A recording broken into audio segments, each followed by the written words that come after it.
સાંજે જમવામાં આખી ડુંગળીનું શાક કરવાનું હતું એટલે લસણવાળું મરચું નહોતું, તો પહેલાં તો મેં લસણ ફોલી અને લસણવાળું મરચું કરી લીધું અને પછી આ બધી વસ્તુ તૈયાર કરી અને મૂકી દીધી.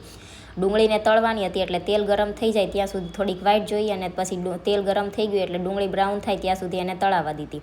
ડુંગળી તળાઈ ગઈ એટલે એમાં જ વઘાર કરવાનો હતો, તો મેં રાઈ, જીરું અને હિંગ નાખી અને વઘાર કરી લીધો અને લસણવાળું મરચું કર્યું હતું એ એમાં એડ કરી દીધું. લસણવાળું મરચું થોડુંક સતળાઈ ગયું એટલે પછી ટોસનો ભૂકો અને સિંગનો ભૂકો હતો એ પણ એમાં એડ કરી દીધો અને પછી પાણી નાખી દીધું.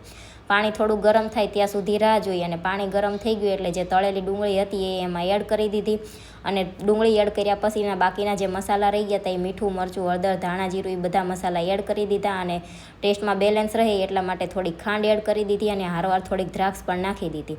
દ્રાક્ષ નાખી અને થોડીક વાર ઢાંકણું ખુલ્લું રહેવા દીધું અને પછી ઢાંકણું બંધ કરી અને 4-5 સીટી થઈ જવા દીધી અને મસ્ત મજાનું શાક બની અને તૈયાર થઈ ગયું એટલે ગરમ મસાલો એડ કરી દીધો. વિડીયો ગમ્યો તો લાઈક કરજો, ચેનલને કરી દેજો સબસ્ક્રાઈબ.